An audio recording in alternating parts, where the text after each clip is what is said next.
हमने चित्त की स्वतंत्रता के संबंध में थोड़ी सी बातें की। एक मित्र ने पूछा है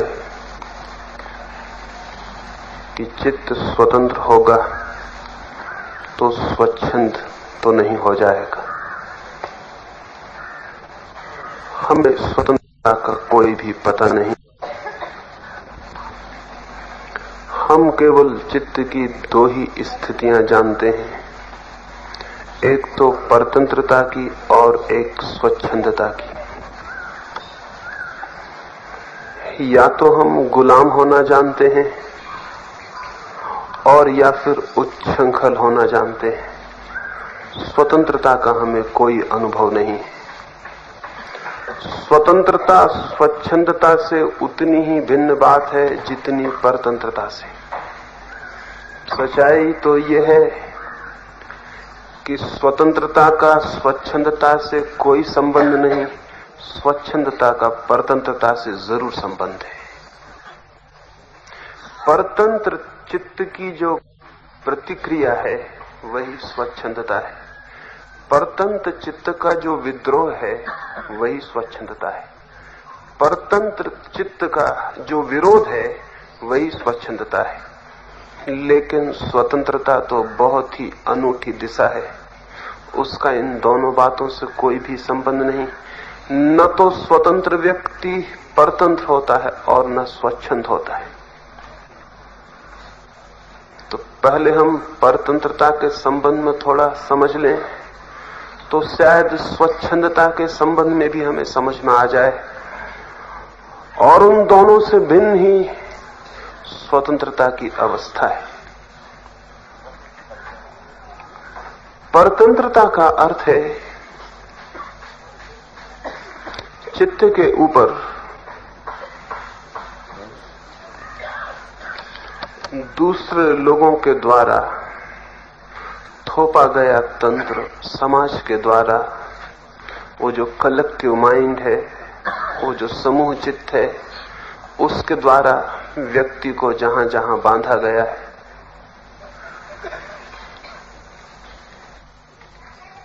ये जो बंधन है, निश्चित ही ये बंधन किसी को भी प्रीतिकर नहीं है। बंधन कभी भी प्रीतिकर नहीं हो सकते। उन बंधनों के प्रति सहज ही भीतर एक विरोध है। उन बंधनों को तोड़ देने की भीतर एक तीव्र बलवती आकांक्षा है। और जब भी व्यक्ति मौका पाता है उन बंधनों को तोड़ता है। ऐसे परतंत्रता को तोड़ने से, परतंत्रता के विरोध में वो जो विद्रोही चित्त है उससे स्वच्छंदता पैदा होती है। आज तक जमीन पर आदमी का मन परतंत्र रहा है। अब उसके विद्रोह में एक रिबेलियन, उसके विरोध में एक प्रतिक्रिया सारे जगत में पैदा हो रही है। नया युवक उस प्रतिक्रिया का फल है, वो स्वच्छंद है। आप जो जो कहते हैं वो उसे केवल इसीलिए करने को तैयार नहीं है क्योंकि आप कहते हैं। कल तक का आदमी तैयार था क्योंकि आप कहते थे। आज का युवक तैयार नहीं है क्योंकि आप कहते हैं। लेकिन दोनों ही आपके कहने से बंधे हुए, दोनों ही स्वतंत्र नहीं है। एक आपके पक्ष में बंधा हुआ था, एक आपके विपक्ष में बंध गया है। लेकिन विपक्ष में जो बंध जाता है वो भी बंधा हुआ है। अगर एक व्यक्ति मंदिर जाता है इसलिए कि लोग कहते हैं और एक व्यक्ति मंदिर नहीं जाता है केवल इसलिए क्योंकि लोग कहते हैं जाओ, ये दोनों ही मंदिर से बंधे हुए हैं। इन दोनों का चित्त एक ही परतंत्रता की दो पहलू हैं। स्वयं का इन दोनों के भीतर कुछ भी नहीं है। स्वतंत्रता पर से मुक्ति है, पक्ष में भी विपक्ष में भी।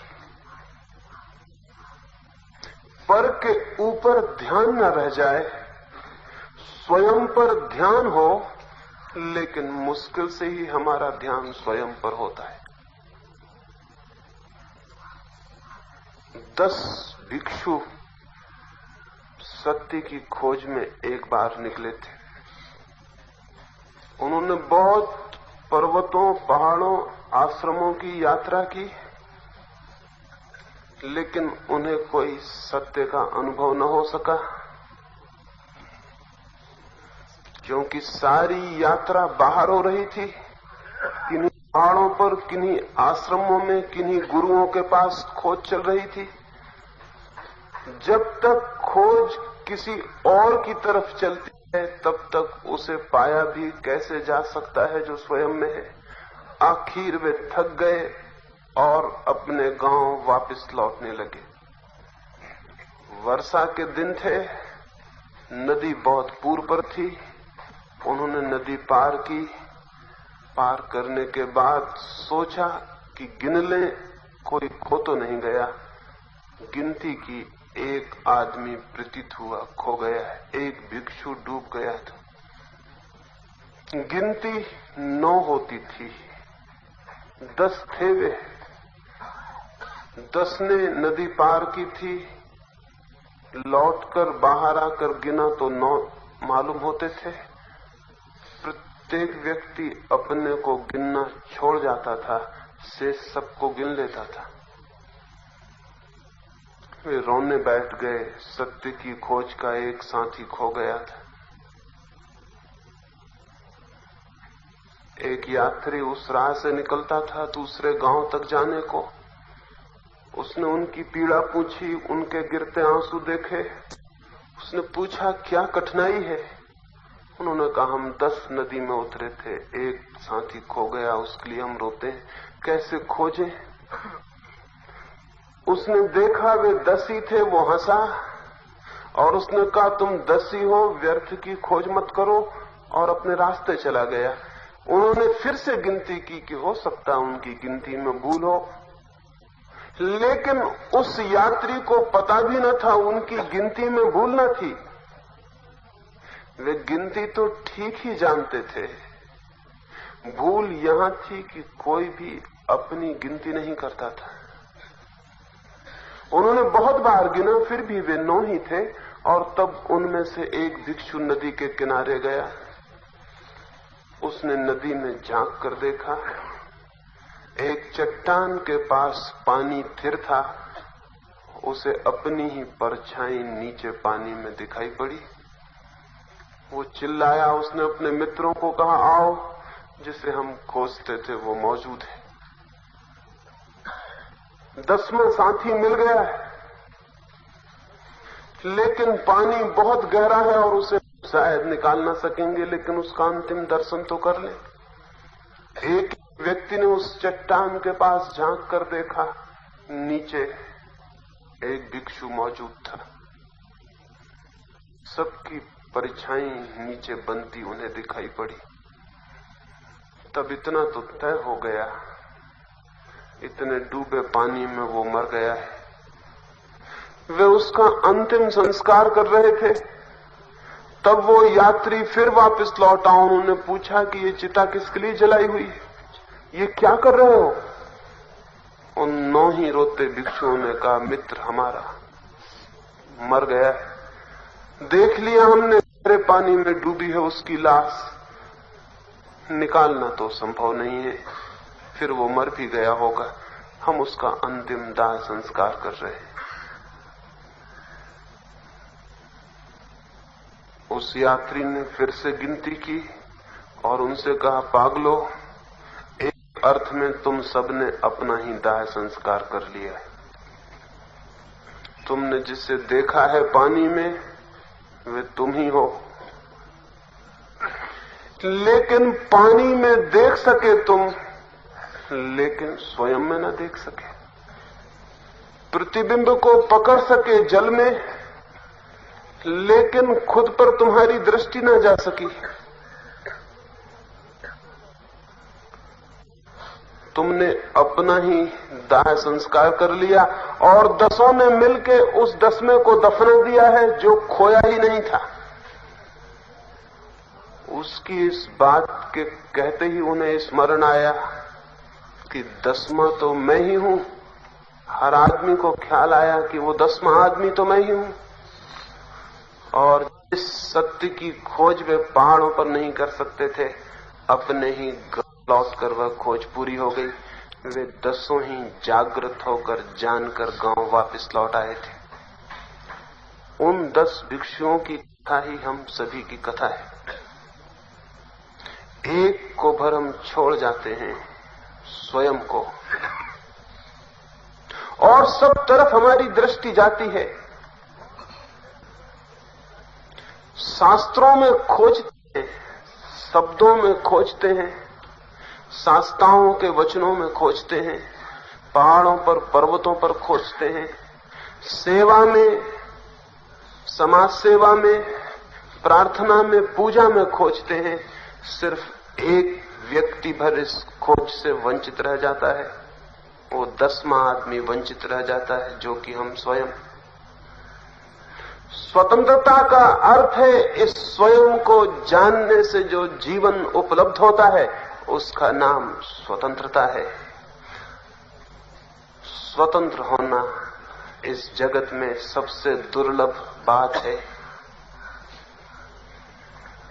स्वतंत्र वही हो सकता है जो स्वयं को जानता हो। जो स्वयं को नहीं जानता वो परतंत्र हो सकता है या स्वच्छंद हो सकता है, लेकिन स्वतंत्र नहीं। तो जिस स्वतंत्रता की सुबह मैंने बात की है, वो स्वयं को जाने बिना पूरी तरह फलित नहीं हो सकती। लेकिन उस तरफ चलने के लिए परतंत्रता को तोड़ देना जरूरी है। और स्मरण रखें, जिसके चित्त से परतंत्रता पूरी तरह विलीन हो जाती है, उसके चित्त से स्वच्छंदता भी अपने आप विलीन हो जाती है। क्योंकि स्वच्छंदता परतंत्रता की छाया, शैडो से ज्यादा नहीं है। इस सारे जगत में जो स्वच्छंदता दिखाई पड़ रही है, ये हजारों वर्षों की परतंत्रता का फल है। आपके तथाकथित ऋषियों, मुनियों, साधु संतों, महात्माओं का इसमें हाथ है। जिनने भी मनुष्य के चित्त को परतंत्र बनाया है, उनने ही मनुष्य को अब मजबूर कर दिया स्वच्छंद होने को। ये एक ही सिक्के के 2 पहलू हैं, और मनुष्य को आज तक स्वतंत्र बनाने का कोई प्रयास नहीं हुआ है। तो भय हमारे मन में होता है कि अगर हम स्वतंत्र हुए तो कहीं स्वच्छंद न हो जाएं। स्वतंत्र मनुष्य कभी स्वच्छंद हुआ ही नहीं है। आज तक जमीन पर यह घटना घटी ही नहीं है कि स्वतंत्र चित्त व्यक्ति कभी स्वच्छंद हुआ हो। स्वच्छंद होता है परतंत्र चित्त ही। परतंत्र चित्त जब क्रोध से भर जाता है तो स्वच्छंद हो जाता है। हमारे सभी नई पीढ़ियों के युवक आज क्रोध से भरे हैं और इसलिए स्वच्छंद हो जा रहे हैं। इसमें आपका हाथ है उनकी स्वच्छंदता में। हजारों वर्ष की मनुष्य के मन पर लादी गई दास्ता का हाथ है उसमें। जब तक हम इस सत्य को न समझेंगे, तब तक न तो हम मनुष्य को परतंत्रता से बचा सकते और न स्वच्छंदता से। एक विशियस सर्कल शुरू होता है। परतंत्र चित्त स्वच्छंद होना चाहता है। स्वच्छंद चित्त को देख के हम घबराते हैं और परतंत्रता को थोपने की कोशिश करते हैं। जितनी हम परतंत्रता थोपते हैं, उतनी स्वच्छंदता प्रतिक्रिया में पैदा होती है। जितनी स्वच्छंदता पैदा होती है, उतने हम भयभीत हो जाते हैं और परतंत्रता के नए आयोजन करते हैं। ऐसा एक दुष्ट चक्र हजारों वर्ष से मनुष्य के ऊपर चल रहा है। अब ये शायद अंतिम घड़ी में पहुंच गया है। शायद परतंत्रता इतनी गहरी हो गई है कि उसके परिणाम में आदमी अब सब भांति स्वच्छंद हो जाना चाहता है। चित्त को हम जितना दबाते हैं, उतनी उसकी प्रतिक्रियाएं, उसके रिएक्शंस होने शुरू होते हैं। एक फकीर था नसरुद्दीन। एक सांझ अपने घर से निकलता था किन्हीं 2-3 मित्रों के घरों से मिलने जाना था। निकला ही था घर से कि उसका एक मित्र जलाल दूर गांव से द्वार पर आके उपस्थित हो गया। नसरुद्दीन ने कहा, तुम घर में ठहरो, मैं जरूरी काम से 2-3 मित्रों को मिलने जाता हूं, लौटकर फिर तुम्हारी सेवा सत्कार कर सकूंगा, और तुम चाहो थके न हो तो मेरे साथ तुम भी चल सकते हो। जलाल ने कहा, मेरे कपड़े सब धूल दूषित हो गए, रास्ते में पसीने से मैं लथपथ हूं, अगर तुम कपड़े मुझे दूसरे दे दो तो मैं तुम्हारे साथ चलूं, यहां बैठकर मैं क्या करूंगा, अच्छा होगा, तुम्हारे मित्रों से मिलना हो सकेगा। नसरुद्दीन ने अपने बहुमूल्य जो कपड़े उसके पास श्रेष्ठतम थे उसे दिए और वे दोनों मित्र गए। पहले घर में पहुंचे। नसरुद्दीन ने वहां कहा, ये है मेरे मित्र जलाल, इनसे आपका परिचय करा दूं। रहे कपड़े मेरे हैं।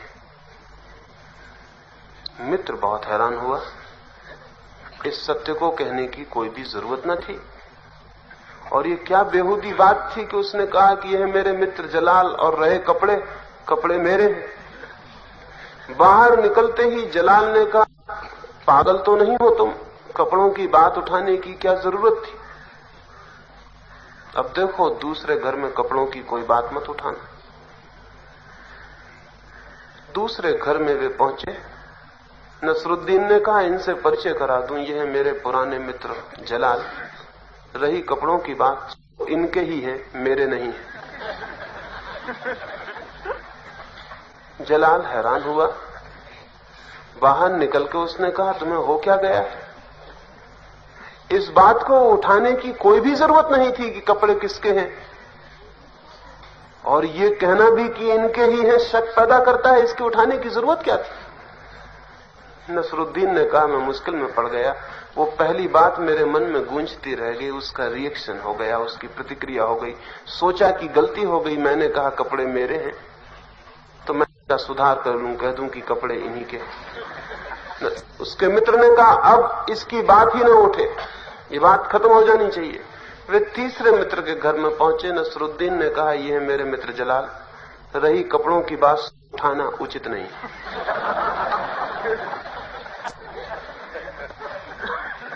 अपने मित्र से पूछा, ठीक है ना, कपड़ों की बात उठानी बिल्कुल उचित नहीं।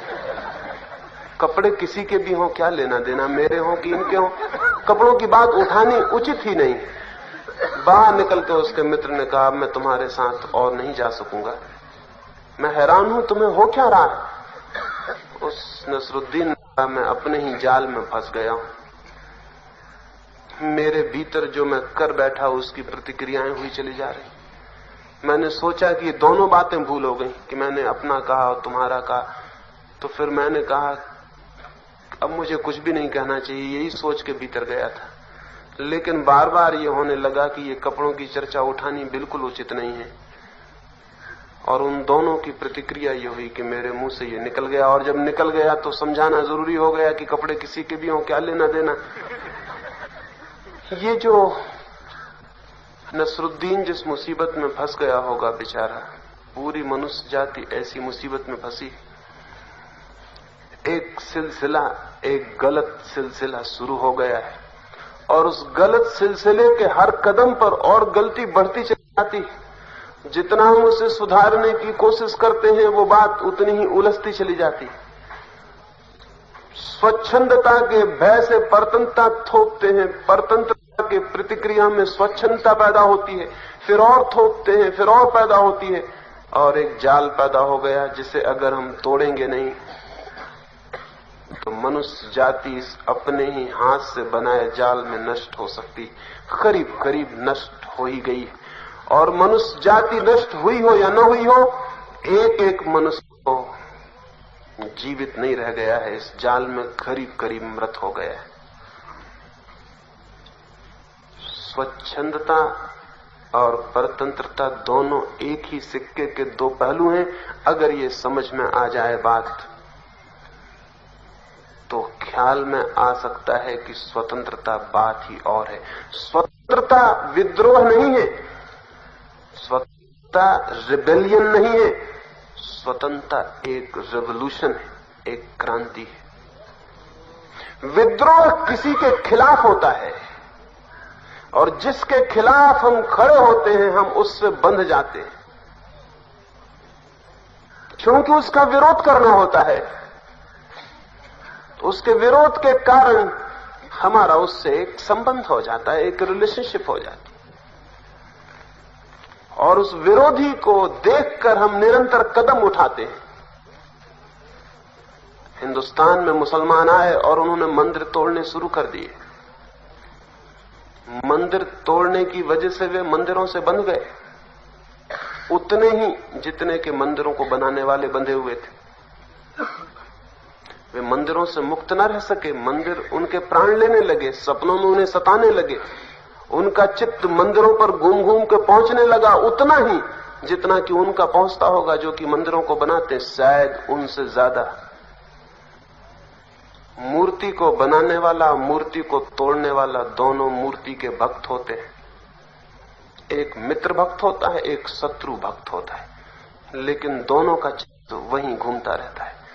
जिससे हम विरोध करते हैं हम उससे बंध जाते हैं, और बंधने के कारण हम उस विरोधी के ही एक रूपांतर होते हैं, एक मॉडिफिकेशन होते हैं।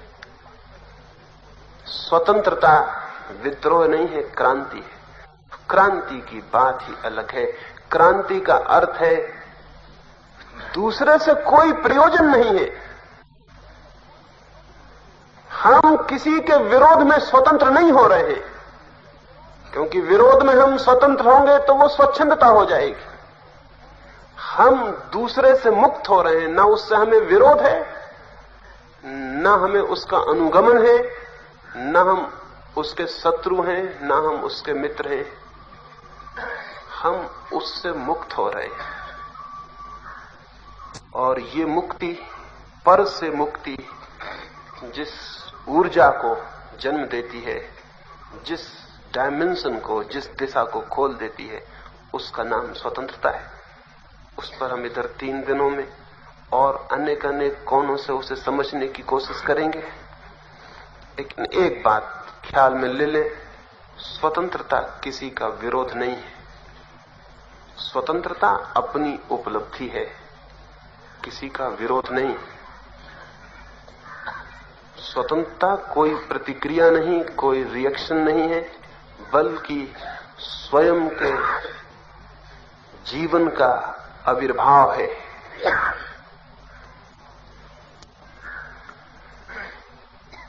आप मुझसे कहें कि मैं गीत गाऊं और मैं गीत गाऊं तो मैं आपसे बंधा हूं। आप मुझसे कहें एक गीत गाएं इसलिए मैं न गाऊं तो भी मैं आपसे बंधा हूं। लेकिन गीत आपकी बिना फिक्र किए, आपके कहने की या न कहने की, मेरे प्राणों से निकले और गूंज उठे तो मैं स्वतंत्र हूं।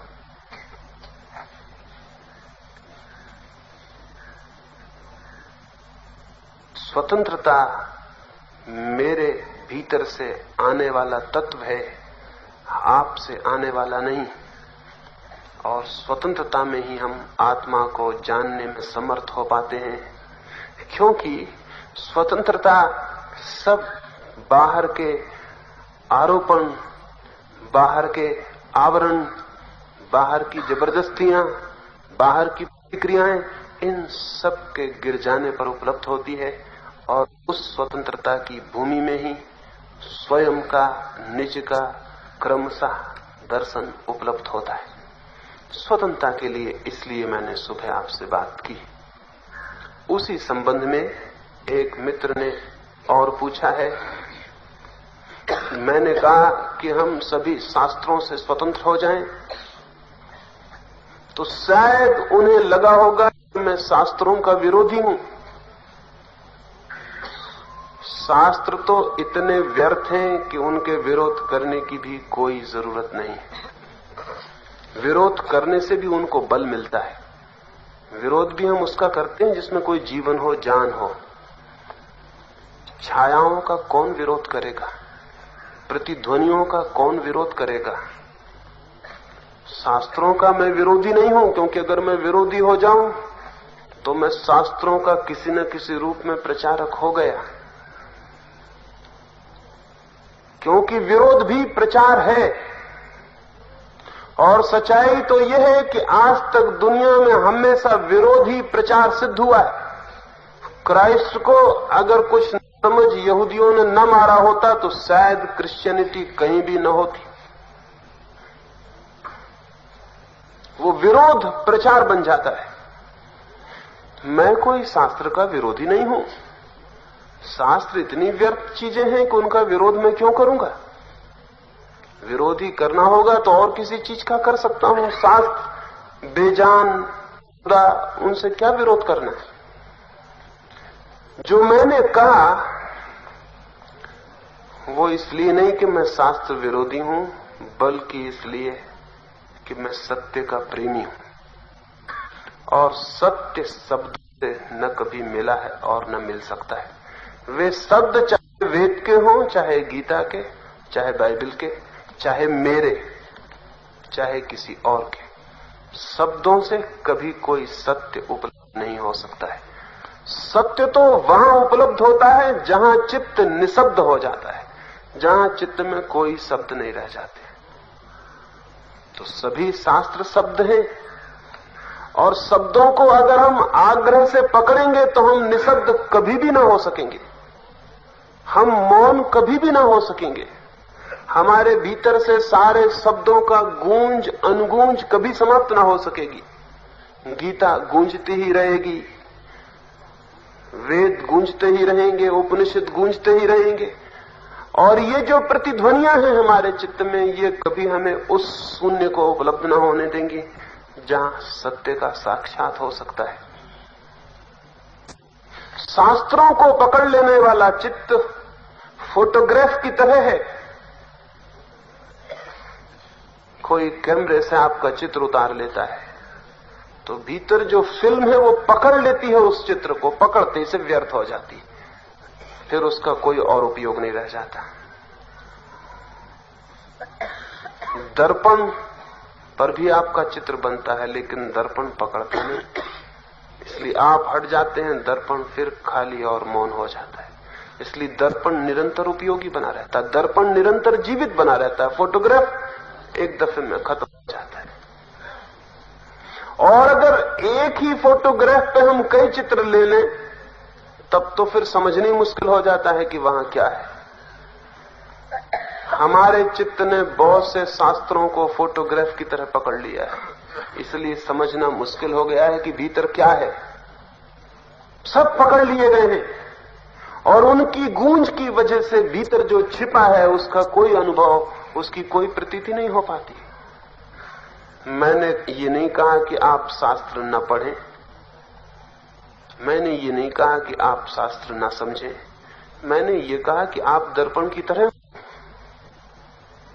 उनकी कोई रेखा, उनके कोई शब्द, उनकी कोई गूंज आपके ऊपर न छूट जाए। आप दर्पण की तरह, मिरर की तरह हमेशा खाली हो जाएं, तो जीवन को जानने की क्षमता आपकी निरंतर कायम रहेगी। अन्यथा आप शब्दों में जकड़ जाएंगे और जीवन को जानने से वंचित रह जाएंगे। शब्द छाया से ज्यादा नहीं है। अगर मैं रास्ते पर चल रहा हूं और अगर आप मेरी छाया में ही उलझ जाएं तो निश्चित है कि आप फिर मुझे नहीं देख सकेंगे। मेरी छाया पर ही आपकी आंख होगी तो मुझ पर कैसे आंख हो सकती। मेरी छाया को आप छोड़ेंगे तो शायद मुझे आप देख सकें, और मुझे देख सकेंगे उस दिन आप पाएंगे छाया तो थी ही नहीं, मैं था। छाया तो छाया ही थी, शैडो ही थी, उसमें कोई सब्सटेंस न था। सभी शास्त्र जिन लोगों को सत्य अनुभव हुआ उनकी छाया से ज्यादा नहीं। उन छायाओं को पकड़ लेंगे आप तो वंचित रह जाएंगे, सब्सटेंस से वंचित रह जाएंगे, उससे जिसकी शास्त्र छाया बने। सत्य के अनुभव की छाया शब्दों में गूंज रह जाती है, हम उन्हीं को पकड़ के बैठते हैं। जो शास्त्र को पकड़ लेता है वो सत्य का शत्रु हो जाता है। इसलिए मैंने कहा शास्त्र से मुक्त हो जाएं, छाया से मुक्त हो जाएं। कृष्ण ने जो जाना होगा, गीता शायद उसकी छाया है, शैडो है। वही तो नहीं है जो कृष्ण ने जाना था। उसे तो प्राणों से निकाल के बाहर लाने का कोई उपाय नहीं है। जो जाना था शब्दों में छाया की तरह गूंज गया, और फिर हजारों वर्षों में ये छाया भी खूब विकृत होती चली गई, क्योंकि इन हजारों वर्षों में हजारों टीकाकार इस छाया के उपलब्ध हो गए। टीकाकार शास्त्रों की हत्या करने में ऐसे कुशल लोग रहे जिसका कोई हिसाब नहीं। छाया पर और टीकाकारों की छायाएं सम्मिलित हो गईं। टीकाकारों पर और भी उनके टीकाकार पैदा हुए। एक एक ग्रंथ पर टीका और टीका पर टीका होती चली गई। अब हमारे हाथ में एक छायाओं का स्वप्न जाल हाथ में रह गया। उसी को पकड़ के जो रुक जाएगा वो सत्य तक नहीं पहुंच सकता। छाया छोड़नी पड़ेगी और उस दिशा में खोज करनी पड़ेगी जहां से छाया आती है, जहां से छाया बनती है। अगर हम छाया को छोड़ते चले जाएं उस दिशा में जहां से छाया का जन्म होता है, तो शायद हम सत्य पर पहुंच जाएं। शास्त्र को पकड़ के कोई सत्य पर नहीं पहुंचेगा। शास्त्र को जितना छोड़ेगा उतना शास्त्र के पीछे हटेगा, शब्द को छोड़ेगा, निशब्द की तरफ बढ़ेगा। किसी दिन उसे सत्य उपलब्ध हो सकता है। शास्त्रों से ज्यादा सत्य के मार्ग में और कोई बाधा नहीं है। हमें बड़ी चोट पहुंचती है। सुबह एक मित्र ने आके कहा, वेद आप कहते हैं सत्य नहीं है। उन्हें पीड़ा पहुंची होगी। इसलिए नहीं कि वेद सत्य नहीं है, बल्कि इसलिए कि वेद उनका शास्त्र है। एक मुसलमान को कोई चोट न पहुंचेगी इस बात से कि वेद में कुछ भी नहीं है, क्योंकि वेद उसका शास्त्र नहीं है। एक हिंदू को कोई चोट न पहुंचेगी कह दिया जाए कुरान में कोई सत्य नहीं है, वो प्रसन्न होगा, बल्कि कि बहुत अच्छा हुआ कि कुरान में कोई सत्य नहीं। ये तो हम पहले से ही कहते थे। ये तो प्रसन्नता की बात है। लेकिन एक मुसलमान को चोट पहुंचेगी। क्यों? क्या इसलिए कि कुरान में सत्य नहीं है, बल्कि इसलिए कि कुरान उसका शास्त्र है। शास्त्रों के साथ हमारे अहंकार जुड़ गए, हमारे ईगो जुड़ गए। मेरा शास्त्र, शास्त्र से कोई फिक्र नहीं, मेरे को चोट पहुंची। और बड़ा मजा यह है कि वेद आपका शास्त्र कैसे हो गया? क्योंकि आप एक समूह में पैदा हुए जहां बचपन से एक प्रोपेगेंडा चल रहा है कि वेद आपका शास्त्र है। अगर आप दूसरे समूह में पैदा होते और वहां प्रोपेगेंडा चलता होता कि कुरान आपका शास्त्र है, तो आप कुरान को शास्त्र मान लेते। आप किसी तरह के प्रचार के शिकार हैं। हम सभी किसी तरह के प्रचार के शिकार हैं। अगर हिंदू घर में पैदा हुए हैं तो एक तरह के प्रोपेगेंडिस्ट हवा में हमको बनाया गया।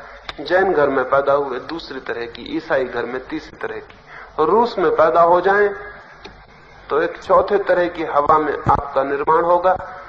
और आप यही समझेंगे कि ये जो प्रचार ने आपको सिखा दिया ये आपका है। जब तक आप ये समझते रहेंगे कि प्रचार जो सिखाता है वो आपका है, तब तक आप शास्त्रों से मुक्त नहीं हो सकते। और जो आदमी प्रोपेगेंडा और प्रचार से मुक्त नहीं होता वो कभी सत्य को उपलब्ध नहीं हो सकता है। और प्रचार के सूत्र एक जैसे हैं, चाहे लक्स टॉयलेट साबुन बेचनी हो, चाहे कुरान, दोनों में कोई फर्क नहीं। एडवर्टाइजमेंट का रास्ता एक ही है, प्रोपेगेंडा का रास्ता सूत्र एक ही है। धर्मगुरु बहुत चालाक लोग थे, उन्हें ये सूत्र पहले पता चल गए, व्यापारियों को बहुत बाद में पता चले। रेडियो पर रोज बताया जाता है कि सुंदर चेहरा बनाना हो तो फला फला अभिनेत्री लक्स टॉयलेट का उपयोग करती। अभिनेत्री के चेहरे में और लक्स टॉयलेट में एक संबंध जोड़ने की कोशिश की जाती। अगर सत्य को पाना हो तो फला फला ऋषि रामायण को पढ़ के सत्य पा गए। ऋषि में और रामायण में सत्य जोड़ने की कोशिश की जाती है। ये वही कोशिश है जो अभिनेत्री और लक्स टैलेंट में की जाती। अगर सुंदर होना हो तो लक्स टैलेंट खरीद लीजिए, और अगर सत्य पाना हो तो फला फला ऋषि ने फला फला किताब से पाया, आप भी उस किताब को खरीद लीजिए, उसके भक्त हो जाइए। फिर रोज रोज दोहराने से आदमी का चित्त इतना कमजोर है कि रिपीटिशन को वो भूल जाता है कि ये क्या हो रहा है। रोज रोज दोहराया जाता है, आपको पता भी नहीं है। रास्ते पर निकलते हैं, लक्स टैलेंट सबसे अच्छा साबुन दरवाजे पर लिखा हुआ है। अखबार खोलते हैं, लक्स टैलेंट सबसे अच्छा साबुन। रेडियो चलाते हैं, लक्स टैलेंट सबसे अच्छा साबुन। रोज रोज सुनते, जब एक दिन आप बाजार में जाते हैं दुकान पर साबुन खरीदने को, आप कहते हैं मुझे लक्स टैलेंट साबुन चाहिए, और आपको पता नहीं कि ये आप नहीं कह रहे हैं, आपसे कहलवाया जा रहा है। आपको लक्स टैलेंट का पता भी नहीं था। एक प्रोपेगेंडा आपके चारों तरफ हो रहा है और आपके मुंह से, आपके कान में आवाज डाली जा रही है बार बार, जो एक दिन आपके मुंह से निकलनी शुरू हो जाएगी और आप इस भ्रम में होंगे कि मैंने लक्स टैलेंट साबुन खरीदा। आपसे खरीदवा लिया गया है। और जो लक्स टैलेंट के संबंध में सही है वही कुरान, बाइबल, वेद, उपनिषद के संबंध में भी सही है। बचपन से दोहराया जा रहा है कि वेद ईश्वरी वाणी, और आपके कान में ये बातें भरी जा रही हैं। एक दिन आप भी अपनी जबान से कहने लगते हैं वेद ईश्वरी वाणी, और आपको पता नहीं कि आप एक प्रचार के शिकार हो गए। हम अद्भुत रूप से प्रचार के शिकार हैं। सारी मनुष्य जाति शिकार है। और इस प्रचार में जितना जो आदमी बंध जाता है उतना परतंत्र हो जाता है। तो मैं शास्त्रों का विरोधी नहीं हूं, लेकिन यह आपको कह देना चाहता हूं कि आपको भी शास्त्रों से कोई मतलब नहीं है। आप सिर्फ प्रचार के शिकार हो गए हैं और कुछ भी नहीं। आपके घर में, हिंदू घर में एक बच्चा पैदा हो, उसको मुसलमान के घर में रख दीजिए, वो बड़े होने पर वेद को ईश्वरी वाणी नहीं कहेगा। हालांकि हिंदू घर में पैदा हुआ था, खून हिंदू था। सच तो ये कि पागलपन की बातें हैं, खून भी कहीं हिंदू होता है कि हड्डियां हिंदू होती हैं, मुसलमान होती। हिंदू होना भी एक प्रचार है। वो मुसलमान घर में रखा गया, मुसलमान हो जाएगा। ईसाई घर में रखा गया, ईसाई हो जाएगा। इसलिए सभी धर्मगुरु बच्चों में बहुत उत्सुक होते हैं, स्कूल खोलते हैं, धर्म स्कूल खोलते हैं, क्योंकि बच्चे मौका है जहां प्रचार को दिमाग में डाला जा सकता है और जीवन भर के लिए उन्हें गुलाम बनाया जा सकता है। जब तक जमीन पर एक भी ऐसा स्कूल है जो धर्म की शिक्षा देता है, तब तक जमीन पर बहुत बड़े पाप चलते रहेंगे। क्योंकि बच्चों को जकड़ने की, गुलाम बनाने की वहां सारी योजना की जा रही है। तो मैंने जो कहा, इसलिए नहीं कहा कि किन्हीं किताबों से मुझे कोई दुश्मनी है, मुझे किताबों से क्या लेना देना, लेकिन सच्चाइयां तो समझ लेनी जरूरी है। उन्हीं मित्र ने, एक और मित्र ने पूछा है कि हमारे संत, महात्मा, ऋषि मुनि जो कहते हैं, क्या वो सब गलत है? मैंने तो नहीं कहा कि वो सब गलत है। मैंने तो इतना ही कहा कि आप उसे पकड़ लें तो ये पकड़ लेना गलत है। ऋषि मुनियों से मुझे कोई वास्ता नहीं, क्योंकि ऋषि मुनि बड़े खतरनाक होते हैं, उनसे वास्ता रखना खतरनाक है। अभी हिंदुस्तान के ऋषि मुनि और शंकराचार्य हाई कोर्टों में मुकदमा लड़ते, उनसे दोस्ती रखना, उनकी बात ही करना खतरनाक है। लेकिन आप किसको ऋषि कहने लगते हैं, किसको मुनि कहने लगते हैं, और कैसे आप पता लगा लेते हैं? आपके पास जांच क्या है, मापदंड क्या है, आपके पास कसौटी क्या है कि फलाना आदमी ऋषि है और मुनि है? सिवाय प्रोपेगेंडा के और तो कोई कसौटी नहीं मालूम पड़ती। रामकृष्ण को हिंदू तो कहेंगे कि परमहंस है, लेकिन किसी जैन से पूछे वो कहेंगे कैसे परमहंस, मछली खाते हैं। उसकी कसौटी में बिल्कुल ना उतरेंगे। वो कहेंगे इनसे तो एक साधारण जैन ही अच्छा, कम से कम मछली तो नहीं खाता, मांसाहार तो नहीं करता। ये कैसे संत, ये किस प्रकार के संत हैं? अगर एक दिगंबर जैन से पूछो कि क्राइस्ट ज्ञान को उपलब्ध हो गए हैं, वो कहेंगे कैसे उपलब्ध हो गए? महावीर तो नग्न खड़े हुए हैं, ये आदमी तो कपड़े पहने हुए। तो कपड़े पहने हुए आदमी भी कहीं ज्ञान को उपलब्ध हो सकता है? झूठी है ये बात, ये नहीं हो सकता। कसौटियां भी हमारे हजारों साल के प्रचार से निर्मित हो गई, और जिसको बचपन से जो कसौटी पकड़ गई वो उसी पर तौल रहा है कि कौन ऋषि है कौन मुनि है। अपना हमें पता नहीं कि हम क्या हैं, और हम ये भी तय कर लेते हैं कि कौन ऋषि है कौन मुनि है, कौन परमहंस है कौन ज्ञानी, और झगड़ते भी हैं इस बात पर कि फला आदमी तीर्थंकर है और फला आदमी भगवान का अवतार है, फला आदमी ईश्वर का पुत्र है। और अगर कोई इनकार कर दे तो ये झगड़े की बात है। कैसे आप पता लगा लेते हैं? किसने आपको बताया? मेरे एक मित्र थे, एक छोटे मोटे महात्मा थे, वे भी से महात्मा हमारे यहां होते ही हैं। वे गांव में चंदा मांगने गए थे, मैं भी उस गांव में था। उन्होंने चंदा दिन भर मांगा, वो कोई 15-20 रुपए मुश्किल से इकट्ठा कर पाए। वो मुझसे बोले कि इससे ज्यादा तो कुछ होता नहीं। मैंने कहा आप बिल्कुल गलत ढंग से चंदा वसूल करते हैं। आपको कौन चंदा देगा? पहले ऋषि मुनि हो जाइए, फिर चंदा मिल सकता है। मैंने उनसे कहा 10-15 लोगों को पहले कहिए कि एक महात्मा जी आए हुए हैं, सारे गांव में खबर करिए कि महात्मा जी आए, फिर 10-25 लोग आपके साथ जाएं कि महात्मा जी आए, फिर चंदा हो सकता है। उनकी बात समझ में आ गई। उनके 10-15 लोगों ने गांव में प्रचार किया कि बहुत बड़े महात्मा आए हुए हैं। जिन दुकानों पर उनको 4 आने बामुश्किल दुकानदार ने दिए थे इसलिए ताकि ये यहां से हटे, उसी दुकान पर उनको बहुत रुपए भी मिले। उसने पैर भी छुए, उनके गले में माला भी डाली। तो उन्होंने 2-4-8 दिन में वहां सैकड़ों रुपए इकट्ठे किए। तो मैं उनसे कहा आदमी को रुपए नहीं मिलते, ऋषि मुनि को मिलते हैं, और ऋषि मुनि प्रोपेगेंडा के बिना तैयार नहीं होता, उसको तैयार करना पड़ता है, उसकी हवा फैलानी पड़ती है, उसका प्रचार करना पड़ता है, उसको बताना पड़ता है कि महात्मा है, परम ज्ञानी है, ये है वो। और जिससे लक्स टॉयलेट को बनाना पड़ता है ऐसे उसको बनाना पड़ता है। सारे ऋषि मुनि प्रचार के इस खेल को, इस जाल को समझदार आदमी को अपने चित्त से तोड़ देना चाहिए।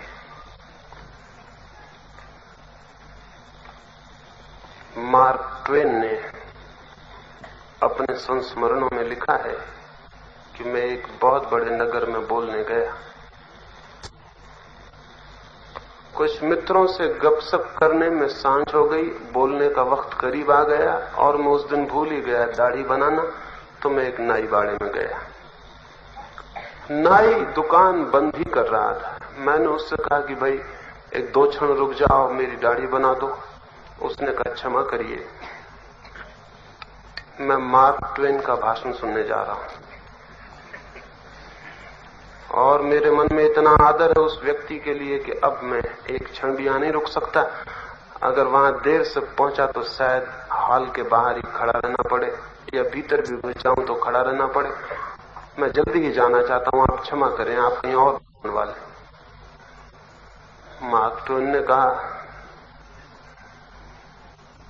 ठीक ही कहते हो, ये मार्क ट्वेन का बच्चा जहां भी भाषण करता है वहां जो लोग देर से पहुंचते हैं उनको तो खड़ा रहना ही पड़ता है, लेकिन मुझे हमेशा ही खड़ा रहना पड़ता है।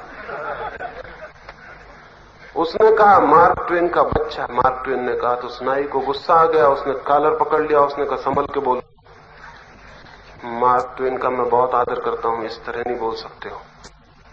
मार्क ट्वेन ने लिखा है कि मैं खुद ही मार्क ट्वेन, वो मेरा गला पकड़ लिया। लेकिन मार्क ट्वेन और बात है उसके मन में, वो एक प्रोपेगेंडा और है, उससे इस आदमी का क्या संबंध? जिन ऋषि मुनियों की आप रोज पूजा करते, आरती वो अगर सड़क में मिल जाए तो 2 पैसा भी शायद ही आप उनको दें, बल्कि हो सकता है पुलिस में रिपोर्ट करवा दें कि ये आदमी धोखा दे रहा है, जिसकी हम पूजा करते हैं वो आदमी कहीं सड़क पर भीख मांग सकता है। ये धोखेबाज है कोई। एक प्रोपेगेंडा होता है, एक हवा होती है। चर्चिल ने लिखा है कि मैं एक दफा रेडियो से बोलने को एक स्टेशन पे उतरा, एक टैक्सी ड्राइवर को कहा कि जल्दी मुझे रेडियो स्टेशन पहुंचा दो। उसने कहा माफ करिए, मेरा प्यारा नेता चर्चिल आज रेडियो से बोलने को है, मैं अपने घर जा रहा हूं, रेडियो पर उसका भाषण सुनूंगा, आप कहीं और कोई टैक्सी कर ले। चर्चिल बहुत खुश हुआ, इतना आदर एक टैक्सी ड्राइवर भी उसका करता है। खीसे में हाथ डाला, 5 पाउंड के नोट निकाल के टैक्सी ड्राइवर के हाथ में दिए, इनाम की तौर की, एक मेरा इतना आदर करता है। टैक्सी ड्राइवर ने कहा बाढ़ में जाए चर्चिल, मालिक तुम पीछे बैठो, जहां चलना हो चलो। चर्चिल को ख्याल भी नहीं था कि 5 पाउंड देने का ये फल होगा। चर्चिल से क्या लेना देना है? चर्चिल का एक इमेज बना हुआ है, वो अलग ही है। इस आदमी से क्या मतलब? प्रचार प्रतिमाएं कर देते हैं और फिर हम उनको हजारों साल तक पूछते रहते हैं, और जितना प्रचार लंबा होता जाता है उतनी वे प्रतिमाएं दुर्गम होती जाती हैं, आकाश उठने लगती हैं। फिर वे आदमी नहीं रह जाते, धीरे धीरे परमात्मा हो जाते हैं, भगवान अवतार हो जाते हैं और न मालूम क्या। और उनके इतने पागल भक्त पीछे होते हैं कि कोई शक करे तो जिंदगी खतरे में डाले, तो कौन कहे। लेकिन बड़ी हैरानी है कि कभी हम सोचते भी नहीं कि हम निर्णायक कैसे हो जाते हैं कि कौन संत कौन साधु। और फिर एक सर्कुलर रीजनिंग शुरू होती है। मैं कुछ कहूंगा तो आप कहेंगे ये तो हमारे साधुओं ने नहीं कहा, तो ये ठीक नहीं हो सकता। और अगर मैं पूछूं कि इनको आप साधु क्यों कहते हैं, तो आप कहेंगे जो उन्होंने कहा वो बिल्कुल ठीक है, इसलिए हम उनको साधु कहते हैं। साधु उनको इसलिए कहते हैं कि जो उन्होंने कहा वो बिल्कुल ठीक है, और जो उन्होंने कहा वो बिल्कुल ठीक होनी चाहिए क्योंकि वो साधु है। इस सारे चक्कर में आदमी का मन अत्यंत मूढ़तापूर्ण हो गया है। तो मैंने जो सुबह आपसे कहा वो इसलिए कहा कि चित्त की इस पूरी स्थिति पर सोचिए, विचार करिए कि हमारा चित्त क्या कर रहा है। हम कहीं प्रचार के शिकार तो नहीं है। हजारों वर्ष से चलने वाली, बार बार दोहराई जाने वाली बातों के हम केवल गुलाम तो नहीं है। हमने भी कभी कुछ सोचा है, खोजा है, विचारा है? कोई भी हमारे अपने चिंतन का फल है, या कि हम केवल दोहराने वाले लोग हैं? जब तक हम इस प्रति दोहराने वाले लोग रहेंगे तब तक कुछ कनिंग माइंड्स, कुछ चालाक लोग हमारा शोषण करते ही रहेंगे। उन्होंने तरकीब पाली है, वो दोहराने का उपाय जानते हैं, वो दोहराते हैं, तरकीब से प्रचार करते हैं और हम उसमें जकड़ जाते हैं। आदमी को इस चुकता प्रचार के बाहर हो जाना चाहिए, तो ही वो आदमी धार्मिक हो सकता है, क्योंकि धार्मिक आदमी चिंतन करता है, सोचता है, अनुभव करता है, अंधे होकर मान नहीं लेता है। और हम सब अंधे, हमने अंधे होकर सब बातें मान ली है। इस निरंतर मानने का ये फल हुआ है कि हमारे भीतर जानने की जिज्ञासा की हत्या हो गई। क्योंकि जानना तो तभी शुरू हो सकता है जब हम मानने पर थोड़ा शक करें, संदेह करें, मानने को इनकार करें, कह दें अपने मन से कि हम नहीं मानेंगे, हम जानना चाहते हैं, हम खोजना चाहते हैं। अगर इतना बल और हिम्मत दिखाएं तो शायद किसी दिन आप भी जान सकें, अन्यथा नहीं जान सकते।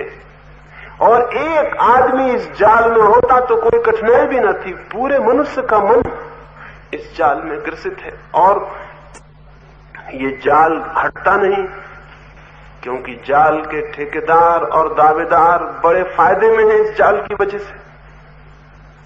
उनका बड़ा हित है, बड़ी उन्हें सुविधा है, और उन्होंने हजारों वर्ष की जो दुकान लगा ली उसकी बड़ी क्रेडिट है, उसका वो पूरा फायदा ले रहे हैं।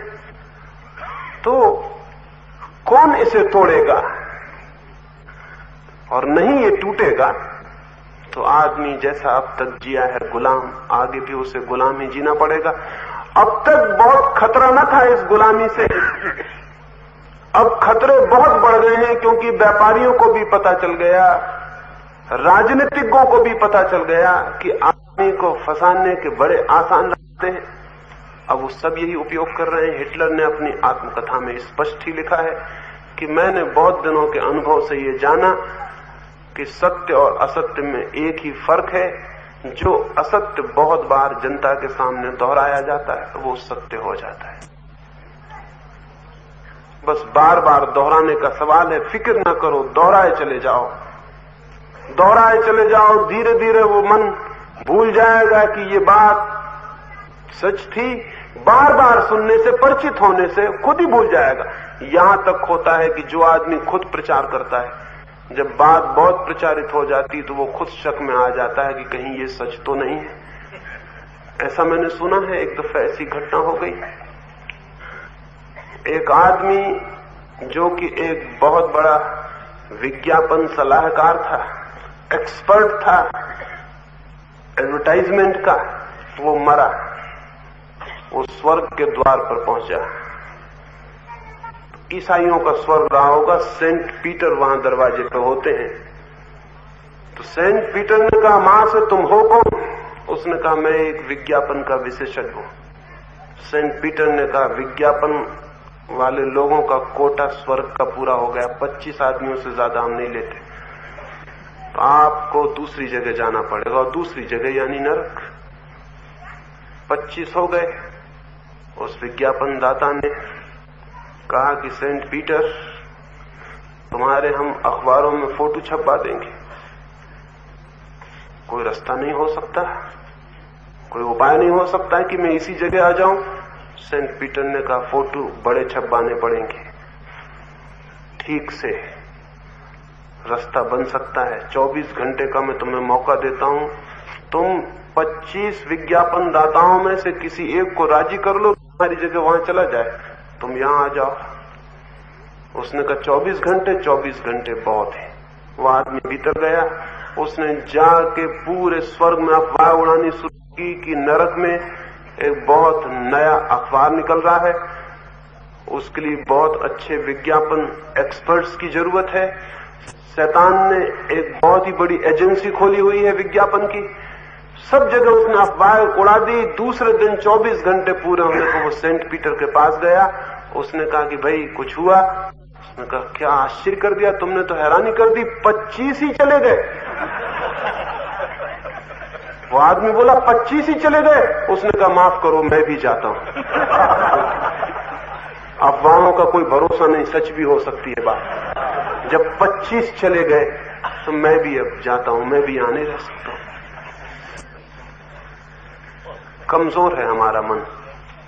बार बार दोहराने से खुद भी आदमी झूठ को बार बार दोहराए, कुछ दिनों में वो खुद ही भूल जाता है कि मैंने इसकी यात्रा झूठ की तरह शुरू की थी, वो सच हो जाता है।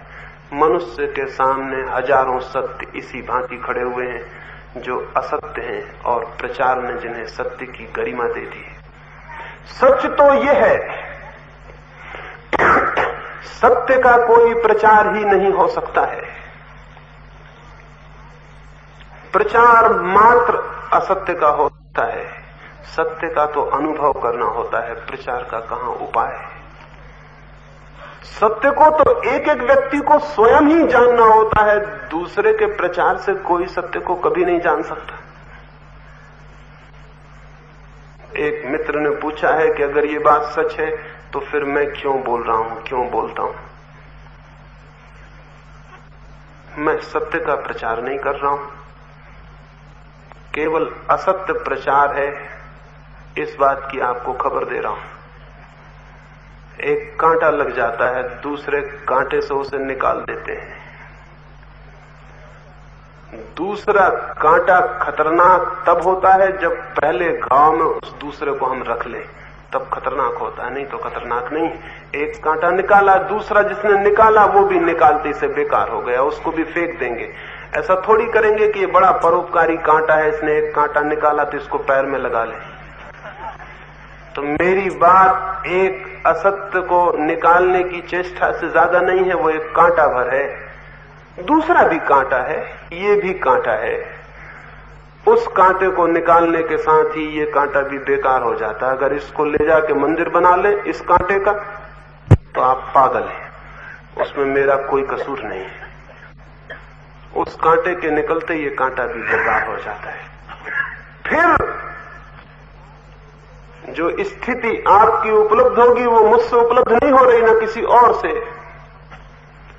वो तो समस्त प्रोपेगेंडा परतंत्रता से मुक्त हो जाने पर चित्त अपनी सहज गति करता है सत्य की ओर।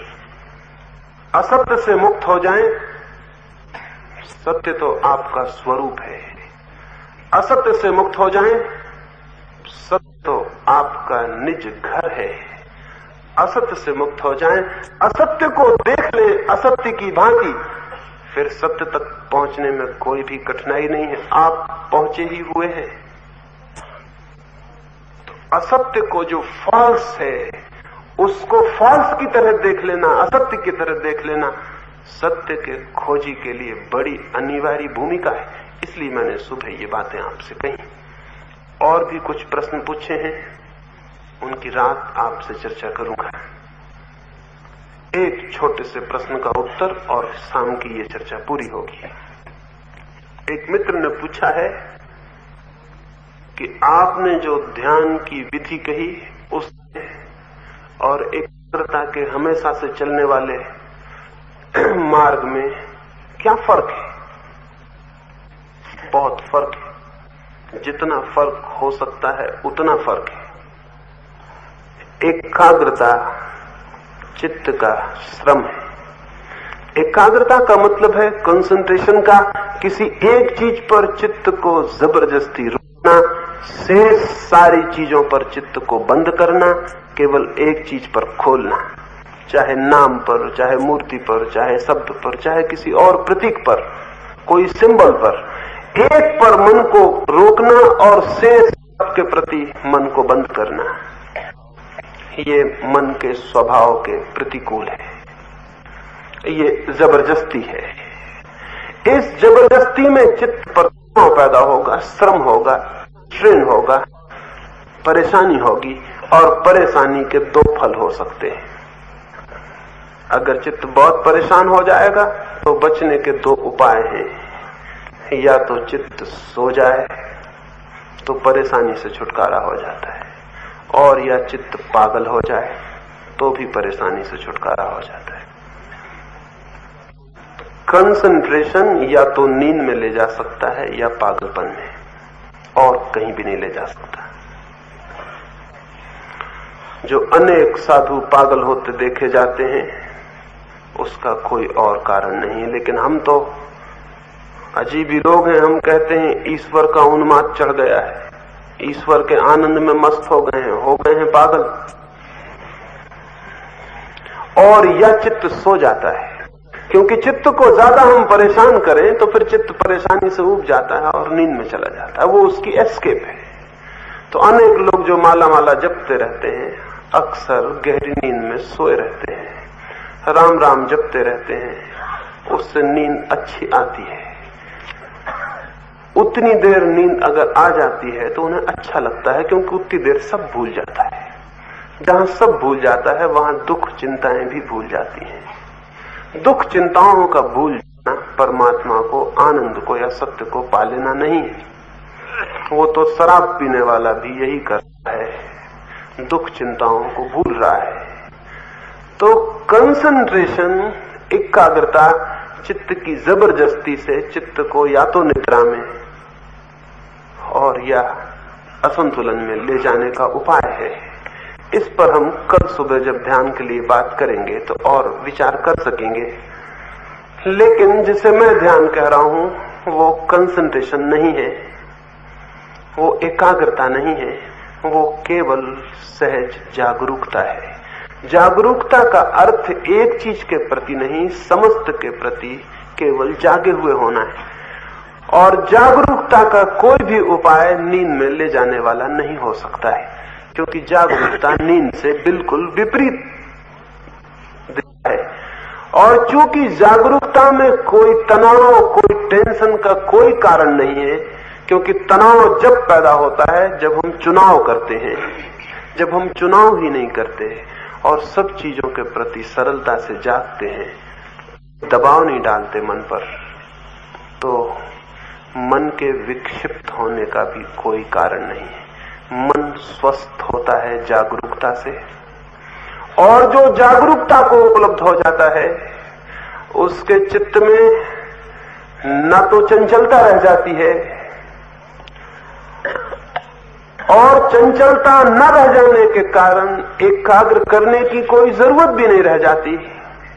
उसका चित्त तो सहज ही किसी भी चीज पर पूरे रूप से जाग जाता है। एकाग्रता की जरूरत ही इसलिए पड़ती है कि हमारा चित्त एक चीज पर जाग नहीं पाता, इसलिए हम सब तरफ से सुला के एक तरफ जगाने की कोशिश करते हैं। इस पर हम कल सुबह और विचार कर सकेंगे। आपके और जो प्रश्न हो वो आप पहुंचा देंगे, रात हम उनकी बात करेंगे, और रात्रि उस चर्चा के बाद रात्रि के ध्यान के लिए बैठेंगे। दोपहर की ये बैठक समाप्त हुई।